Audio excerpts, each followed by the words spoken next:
حضور آئے تو سر آفرینش پا گئی دنیا، حضور آئے تو سر آفرینش پا گئی دنیا، اندھیروں سے نکل کر روشنی میں آ گئی دنیا۔ سوتے چہروں سے زنگ اترا، بجھے چہروں پہ نور آیا، حضور آئے تو انسانوں کو جینے کا شعور آیا۔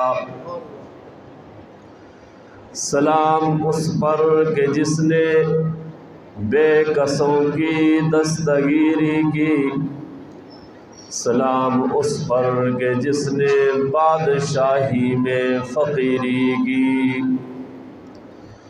سلام اس پر کہ اسرار محبت جس نے سکھلائے، سلام اس پر کہ جس نے زخم کھا کر پھول برسائے،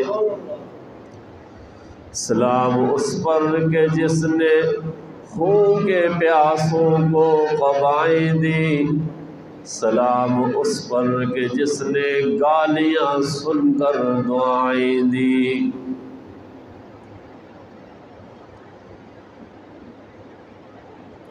سامعین محترم، حضور نبی کریم صلی اللہ علیہ وسلم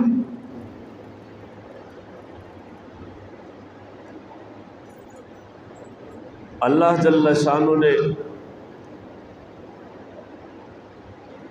اس وقت اور ان حالات میں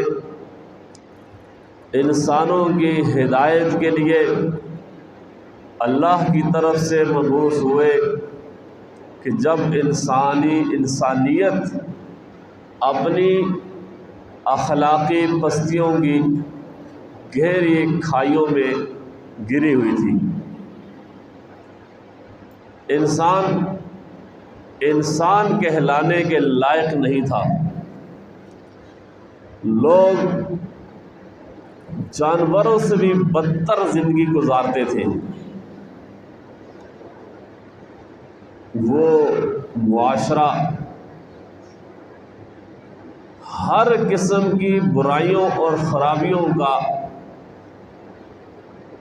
وہ مرکز بن چکا تھا۔ دنیا میں کوئی ایسی برائی اور گناہ نہیں تھا جو ان لوگوں میں پایا نہیں جاتا تھا۔ تو وہ لوگ گناہوں کا، کفر شرک کا، ہر طرح کی برائیوں اور خرابیوں کا وہ ایک قسم کا مرقع اور مربع بنے ہوئے تھے۔ اب ان حالات میں ایسے لوگوں کے لیے اللہ جل شانہ نے اپنے حبیب صلی اللہ علیہ وسلم کو بھیجا۔ آپ صلی اللہ علیہ وسلم اس سے پہلے مکہ میں 40 سال گزار چکے تھے۔ یہ 40 سالہ جو زندگی ہے وہ ان برے لوگوں کے اندر آپ صلی اللہ علیہ وسلم نے گزاری، اور پھر 40 سال کے بعد جب آپ کو اللہ نے باقاعدہ اعلانیہ نبی بنا دیا اور آپ کی اللہ کی طرف سے ایک ڈیوٹی، ایک ذمہ داری لگ گئی کہ اب ان برے لوگوں کی تم نے اصلاح کرنی ہے، اب ان برے لوگوں کو تم نے ان کی برائیوں سے نکالنا ہے، یہ جو کفر و شرک ان کے اندر رچ بس گیا ہے اس کو تم نے نکالنا ہے۔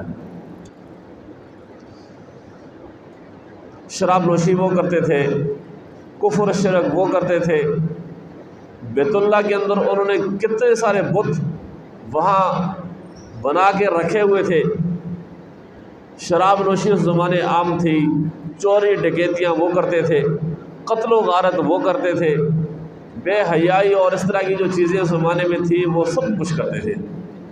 بیت اللہ کا ننگا طواف کرتے تھے کپڑے اتار کر کہ ان کپڑوں میں چونکہ ہم نے گناہ کیے تو اب یہ مناسب نہیں ہے، اپنی ایک سوچ کے حساب سے انہوں نے یہ کیا۔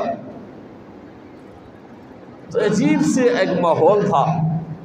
تو آپ اندازہ لگائیں کہ ایسے لوگوں کے اندر آ کر پھر ان کی اصلاح کی کوشش وہ کتنا مشکل کام ہے،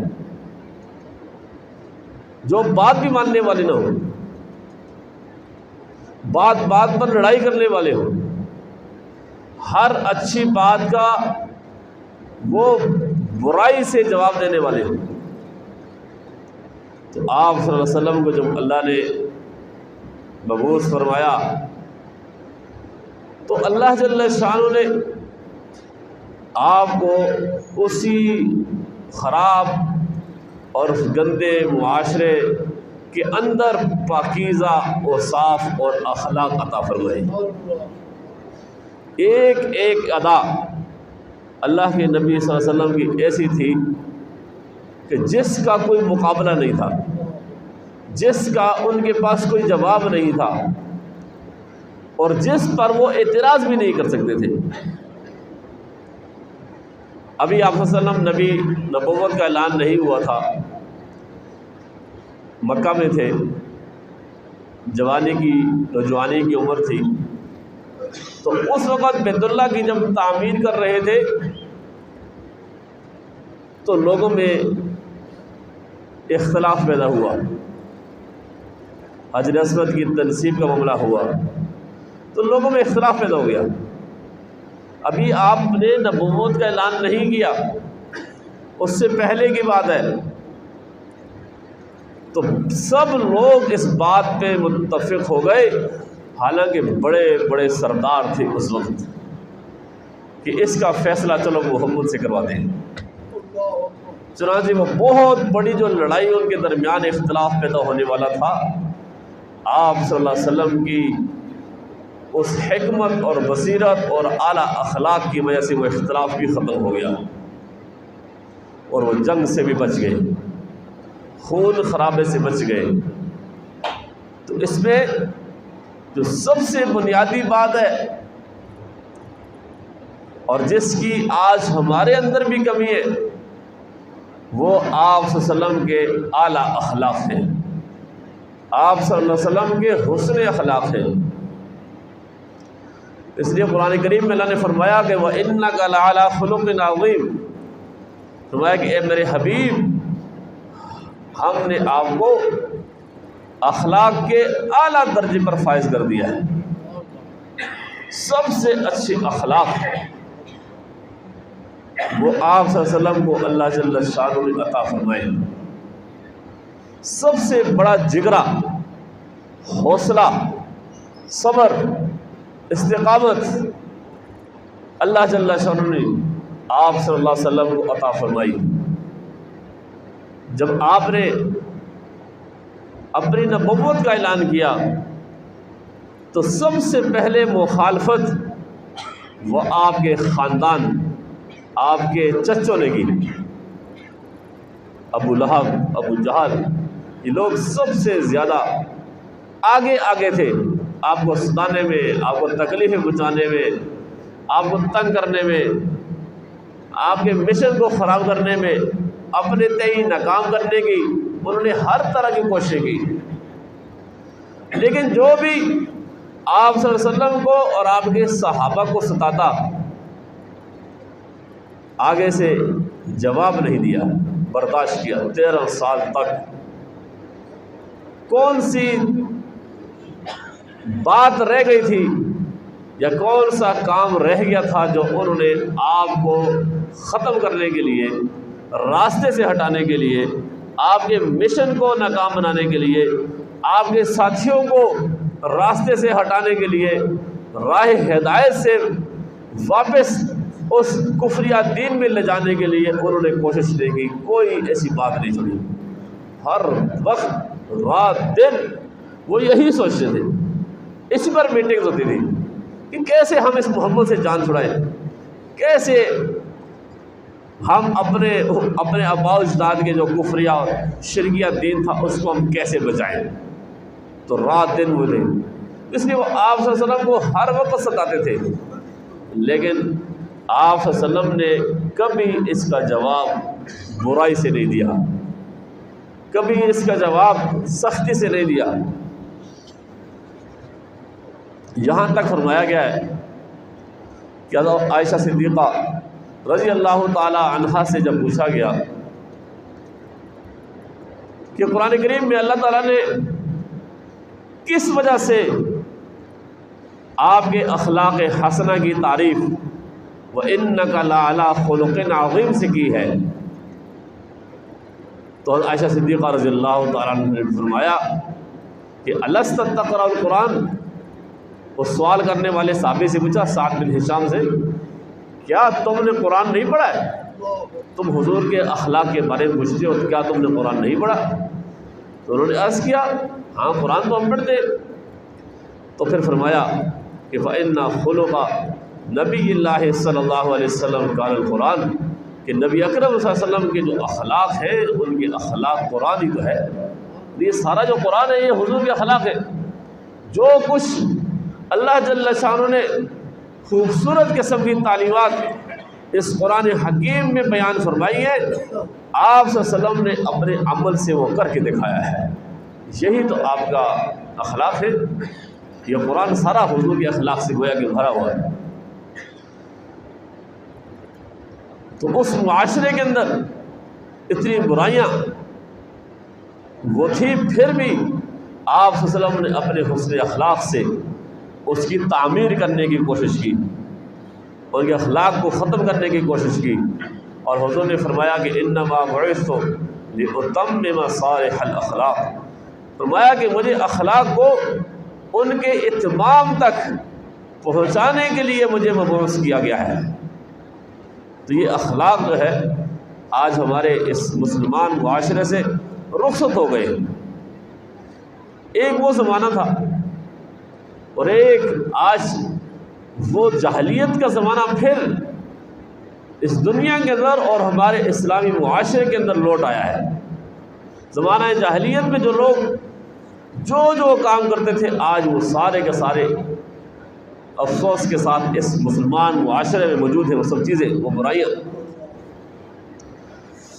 اللہ کے نبی صلی اللہ علیہ وسلم کی اخلاق اور آپ کی سیرت کتنی زبردست تھی۔ سیدنا حسین بن علی رضی اللہ تعالیٰ عنہ نے اپنے والد حضرت علی رضی اللہ تعالیٰ عنہ سے حضور نبی کریم صلی اللہ علیہ وسلم کے اخلاق کے بارے میں، اپنے ساتھیوں کے ساتھ برتاؤ اور سلوک کے بارے میں پوچھا کہ حضور صحابہ کے ساتھ حضور کا رویہ کیا تھا۔ تو حضرت علی رضی اللہ تعالیٰ عنہ نے اپنے بیٹے کا جواب بہت ہی زبردست الفاظ کے ساتھ دیا۔ فرمایا کہ کان رسول اللہ صلی اللہ علیہ وسلم دائم البشر، کہ اللہ کے رسول صلی اللہ علیہ وسلم ہر وقت ہنس مکھ ہوتے تھے، ہر وقت آپ کے یعنی خندہ پیشانی سے رہتے تھے، آپ کے چہرے سے ہر وقت خوشی ٹپکتی تھی۔ ایسے اخلاق کے مالک آج کل ہمارے ہاں بعض لوگوں نے ہر وقت چہرے پر 12 بجائے ہوتے ہیں۔ یہ نہیں ہے، اگر کسی انسان پر غم بھی ہے، پریشانی بھی ہے، تو اس پریشانی کو اپنی پیشانی سے ظاہر نہ کرو، اس پریشانی کو اندر رکھو۔ کسی سے بھی ملنا ہے تو خندہ پیشانی کے ساتھ ملے، ہنس مکھ چہرے کے ساتھ ملے، ہنس کے ملے۔ اور اللہ کے نبی صلی اللہ علیہ وسلم نے فرمایا کہ دوسرے آدمی کے ساتھ، کسی مسلمان کے ساتھ خندہ پیشانی سے ملنا، فرمایا کہ یہ صدقہ ہے۔ جبکہ آدمی دوسرے سے ملنا تو ویسے بھی ہے، دعا سلام تو کرنی ہے، تو بہتر نہیں، اچھا نہیں ہے کہ آپ کا چہرہ بھی ہنس مکھ ہو۔ 2-4 کھڑے لوگوں نے ملاقات کرنی ہوتی ہے تو 2-4 جملے اچھے سے بول دیں، تو اس کا فائدہ کیا ہوگا؟ اس کا فائدہ یہ ہوگا کہ اگلے دل کا آدمی کا، اگلے مسلمان کا دل خوش ہو جائے گا۔ جب اس کا دل خوش ہوگا اللہ تعالیٰ خوش ہو جائیں گے، آپ کو اس کا دل جیت لیں گے۔ یہ ہے اخلاق۔ تو اس طرح لوگوں کے ساتھ یہ رویہ اپنانا چاہیے۔ تو یہ فرمایا کہ آپ صلی اللہ علیہ وسلم نرم اخلاق والے تھے، نرم طبیعت والے تھے، ترش روح، سخت دل نہیں تھے۔ عربی میں حدیث بڑی لمبی ہے، نہیں تو عربی میں جو پڑھنے کا مزہ ہے وہ بہت زبردست ہے، لیکن وقت نہیں ہے، اس لیے میں اس حدیث پاک کا ترجمہ کرتا ہوں۔ فرمایا کہ کبھی شور شرابہ آپ صلی اللہ علیہ وسلم نہیں کرتے تھے، یعنی بلا ضرورت اونچی آواز سے بولنا جیسے بعض لوگوں کی عادت ہے، ایسا نہیں کرتے تھے۔ بیہودہ باتیں، اخلاق سے گری ہوئی باتیں، ہلکی گھٹیا باتیں نہیں کرتے تھے، جیسے ہمارے ہاں آج کل ہمارے لیڈر میڈیا پر وہ باتیں کہتے ہیں جو آدمی عام روٹین میں نہیں کہہ سکتا، آدمی شرما جاتا ہے۔ آپ دیکھتے ہیں روزانہ ان سیاستدانوں کو اور اس طرح کے لیڈروں کو مختلف پارٹیوں کے ایک دوسرے کے بارے میں ایسی بات کہیں گے کہ وہ میڈیا والے اس بات کو بار بار دہراتے رہتے ہیں۔ تو ایسی بات نہیں کرتے تھے، لیڈر کے اندر یہ اوصاف ہونے چاہیے۔ اور پھر فرمایا کہ نہ ہی کسی کو عیب لگاتے تھے اور نہ ہی سخت کلام کرنے والے اور نہ ہی تندخو تھے۔ کسی کے اندر عیب لگانا، کسی کی برائیاں تلاش کرنا، حضور علیہ السلام یہ کام نہیں کرتے تھے۔ ہمارے اندر یہ برائی بہت اچھے طریقے سے پائی جاتی ہے اور بڑے اعلیٰ طریقے سے، ہم ہر وقت دوسرے کے ٹو میں لگے رہتے ہیں، اور دوسرے کی کوئی چھوٹی سی بات مل جائے تو یا تو اس کو سوشل میڈیا کی نظر کر دیتے ہیں، تو یا پھر محلے میں پھیلانے کی کوشش کرتے ہیں۔ تو حضور علیہ السلام کسی سے عیب نہیں نکالتے تھے۔ اور پھر فرمایا کہ نہ ہی فحش گو تھے، بری باتیں، اخلاق سے گری ہوئی باتیں، بے حیائی والی باتیں یہ آپ نہ ہی بخل اور حرص رکھنے والے تھے۔ آپ صلی اللہ علیہ وسلم کے اندر بخل نہیں تھا، کنجوسی نہیں تھی، آپ صلی اللہ علیہ وسلم سب سے زیادہ سخی تھے۔ اسی طرح آپ کے اندر حرص اور لالچ بھی نہیں تھا۔ بعض لوگ دوسروں سے ملتے صرف اور صرف اپنا کام نکالنے کے لیے، یا کوئی حرص اور لالچ ہوتی ہے اس لیے۔ حضور علیہ السلام ان سب باتوں سے بالکل پاک اور صاف تھے۔ فرمایا کہ جس چیز کی چاہت اور طلب نہ ہوتی اس سے تغافل برتتے تھے، اس کی طرف توجہ نہیں دیتے تھے۔ اور پھر آپ سے کوئی شخص اگر کوئی امید رکھتا، کوئی امید لے کے آتا تو حضور علیہ السلام اس کو کبھی مایوس نہیں کرتے تھے۔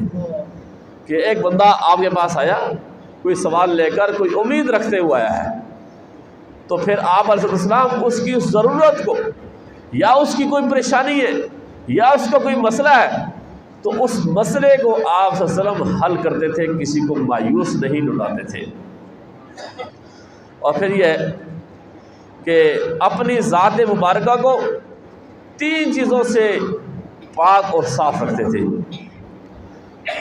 جھگڑے سے، تکبر سے اور لایانی باتوں سے۔ یعنی جھگڑا نہیں کرتے تھے، ہمیشہ سے بچتے تھے۔ کفار نے 13 سال تک کتنا ستایا حضور کو، کبھی کسی حدیث میں کسی نے یہ روایت نہیں کیا، کہیں لکھا نہیں ہے کہ حضور نے آگے سے کسی کو تھپڑ مار دیا ہو، یا آگے سے کسی کو سخت بات کہہ کے ڈانٹ دیا ہو، یا یہ الفاظ بولے ہم کہ میں تمہاری ایسی کتنے سی کروں گا، ایسے نہیں بولا۔ تو جھگڑے سے بھی اور تکبر سے بھی اپنے آپ کو بچاتے تھے۔ ایسی جملے، ایسے الفاظ، ایسا انداز کہ جس کی وجہ سے انسان کے اندر وہ بڑائی اور تکبر کا اظہار ہو، ایسا نہیں، ہر وقت عاجزی اختیار کرتے تھے۔ آج ہمارے ہاں تھوڑی سی کسی کے ساتھ بات ہو جائے، اگلا بندہ تکبر سے بھرا ہوا، غرور سے بھرا ہوا ایسا لہجہ اختیار کرتا ہے کہ گویا کہ دنیا میں اس سے بڑا فرعون ہی کوئی نہیں ہے، ایسا نہیں۔ اور پھر لایانی باتیں، فضول باتیں، ہمارے ہاں آج کل بہت سارے لوگ ایسے کہ سارا وقت ضائع کر دیں گے، کوئی نہ دنیا کا فائدہ نہ دین کا فائدہ، اور یہ جو خاص کر سوشل میڈیا پہ کئی گھنٹے لگا دیں گے۔ اگر کہیں دین کی بات ہو رہی ہو، قرآن کی بات ہو رہی ہو، 10 منٹ ان کے پاس نہیں ہے، 5 منٹ نہیں ہے کہ وہ دین کی بات سنیں، لیکن وہ فیس بک پر، سوشل میڈیا پر یا فضول محفلوں میں کئی گھنٹے گزارتے تھے۔ آپ علیہ السلام نے یہ کام نہیں کیا، اور 3 باتوں سے لوگوں کو بھی بچا کے رکھا،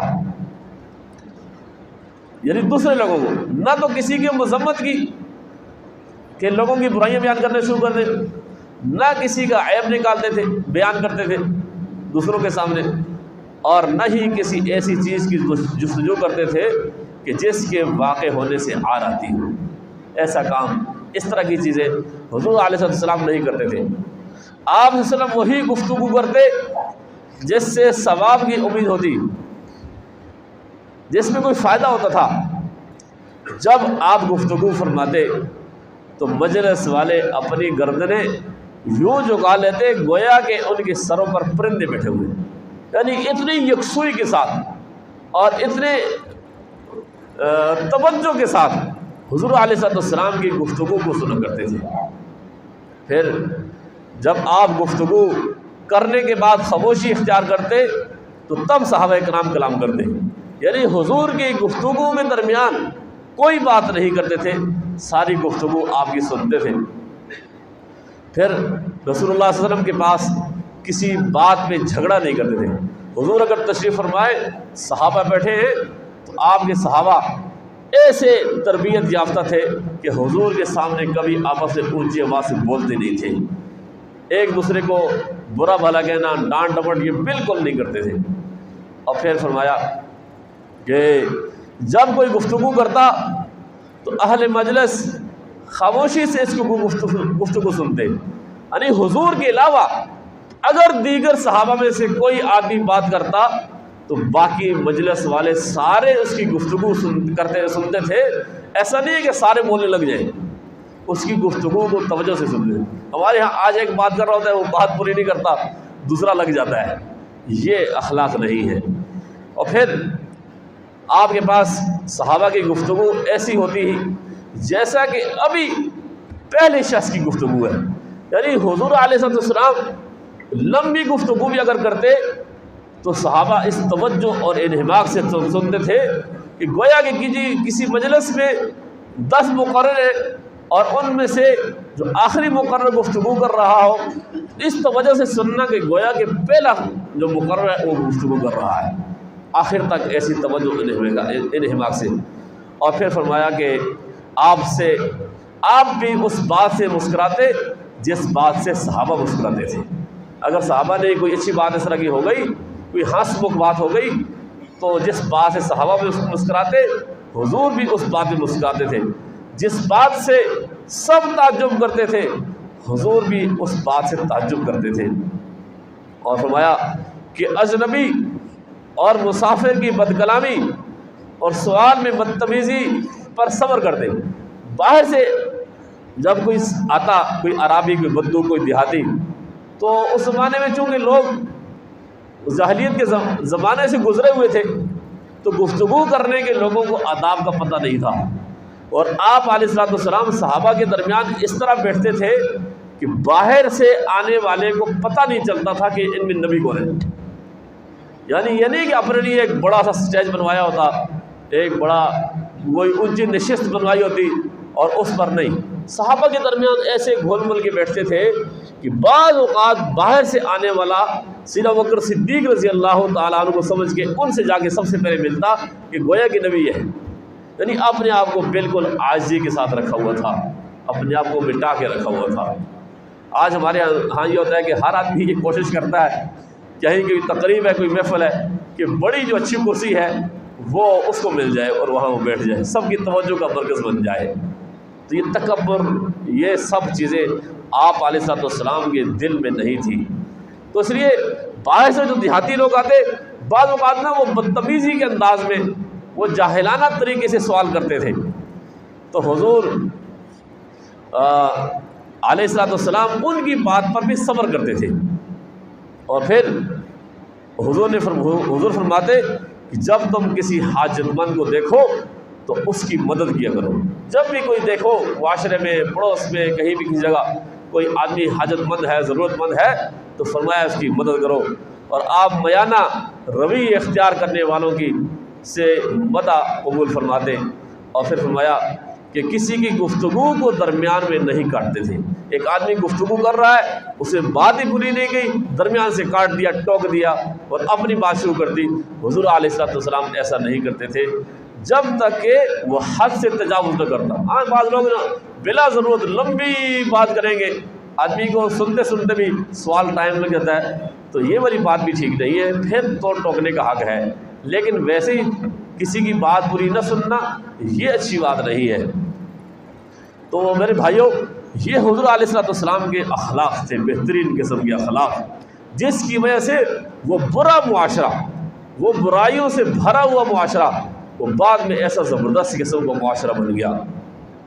اس لیے حضرت عبداللہ بن عمر رضی اللہ تعالیٰ عنہ بیان کرتے ہیں کہ لم یکن النبی صلی اللہ علیہ وسلم فاحشا ولا متفحشا وکان یقول ان من خیارکم احسنکم اخلاقا، کہ نبی کریم صلی اللہ علیہ وسلم بدگوئی کرنے والے، بد زبانی کرنے والے نہیں تھے، اس طرح کی گفتگو نہیں کرتے تھے۔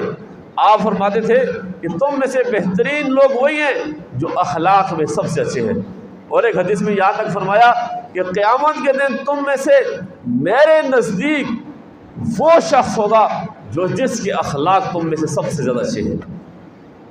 فرمایا کہ وہ میرے قریب ہوگا۔ حضور کا قرب چاہتے ہیں ہم تو پھر ہمیں اپنے اخلاق کو ٹھیک کرنا ہوگا۔ اور آپ صلی اللہ علیہ وسلم گفتگو کیسے کرتے تھے؟ اتنی صاف گفتگو کرتے تھے۔ عائشہ صدیقہ رضی اللہ تعالی عنہا کی روایت میں آتا ہے کہ حضور علیہ السلام تمہاری طرح تیزی کے ساتھ گفتگو نہیں کرتے تھے۔ ما کان رسول اللہ صلی اللہ علیہ وسلم یسرد سردکم ھذا، جیسے تم گفتگو کو جلدی جلدی بولتے ہو، ایسے حضور علیہ السلام گفتگو نہیں کرتے تھے۔ ولکنہ کان یتکلم بکلام یبینہ، آپ علیہ السلام کلام فرماتے تو درمیان میں کیا ہوتا تھا؟ وقفہ ہوتا تھا، فصل، درمیان میں وقفہ کر کے ٹھہر ٹھہر کے بولتے تھے۔ اس طرح ٹھہر کے بولتے تھے یحفظہ من جلس الیہ، جو آدمی حضور کے پاس بیٹھا ہوتا اگر وہ حضور کی گفتگو کو یاد کرنا چاہتا تو وہ آسانی سے یاد کر سکتا تھا۔ اس طرح ٹھہر کے گفتگو کرتے تھے۔ اور دوسری روایت میں آتا ہے کہ ان نبی صلی اللہ علیہ وسلم کان یحدث حدیثا لو عدہ العاد لاحصاہ، حضور علیہ السلام اس طرح گفتگو کرتے تھے اگر کوئی شخص آپ کے الفاظ کو گننا چاہتا تو بآسانی گن سکتا تھا۔ اس طرح ٹھہر ٹھہر کے گفتگو کرتے تھے۔ اور پھر اگر کوئی بات سمجھانی ہوتی تو حضور انس بن مالک فرماتے اذا تکلم بکلمۃ عادھا ثلاثا حتی تفہم منہ عنہ، کہ جب حضور گفتگو کرتے تھے تو ایک ایک جملے کو بعض اوقات تین دفعہ دہراتے تھے، جہاں تک کہ آدمی کو ذہن نشین ہو جائے، اچھی طرح بات سمجھ آ جائے، اس سے بات یاد ہو جائے۔ تو یہ آپ کا انداز تکلم تھا۔ اور آپ کے اندر صبر، بردباری وہ کتنی تھی کہ حضور کے اندر برداشت کتنی زیادہ تھی۔ آج کل ہمارے ہاں اگر کسی آدمی کے ساتھ، بڑے آدمی کے ساتھ چھوٹا آدمی کوئی برا رویہ اختیار کر لے، کہیں اس کو ٹکر لگ جائے راستے میں، تو وہ کیا کرتا ہے اس کے ساتھ میں؟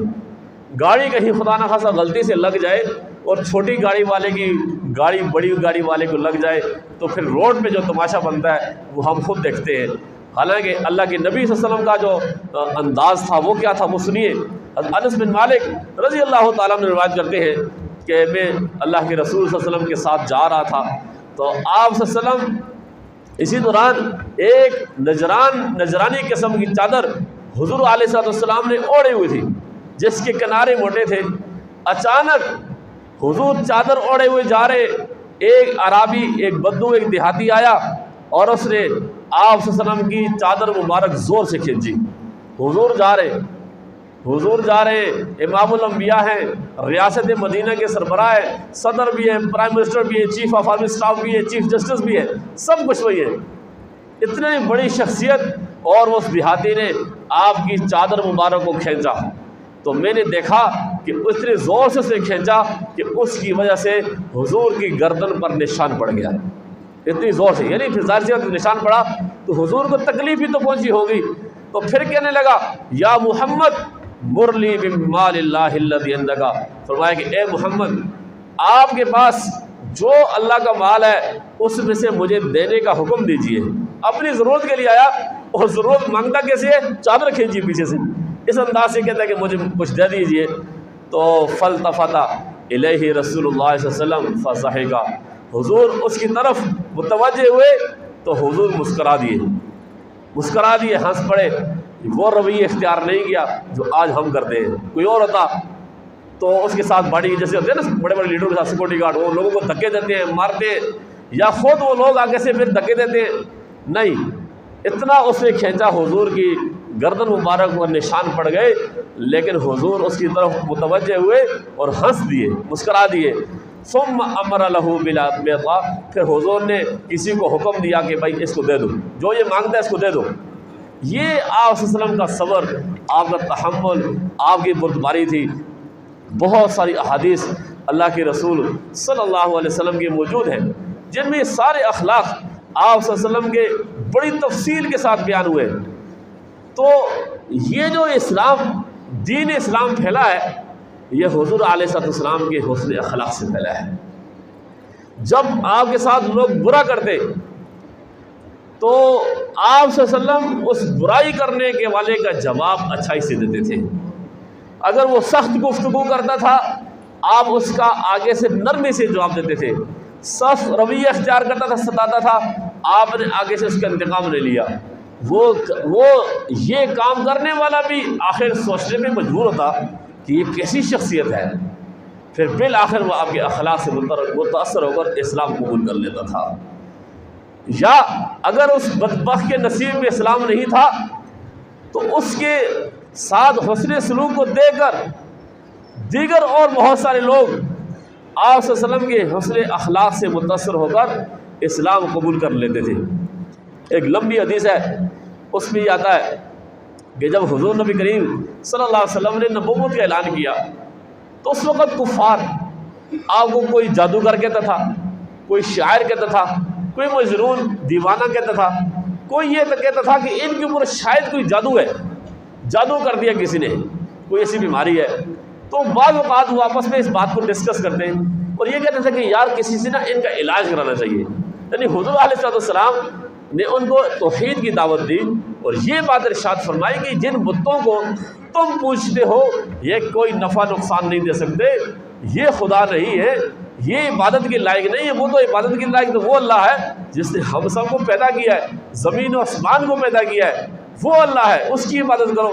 تو یہ والی بات جب آپ کہتے تو وہ کہتے تھے کہ حضور پر تو جادو ہو گیا ہے، کیونکہ ہمارے آباء و اجداد تو سارے ان کی عبادت کرتے تھے۔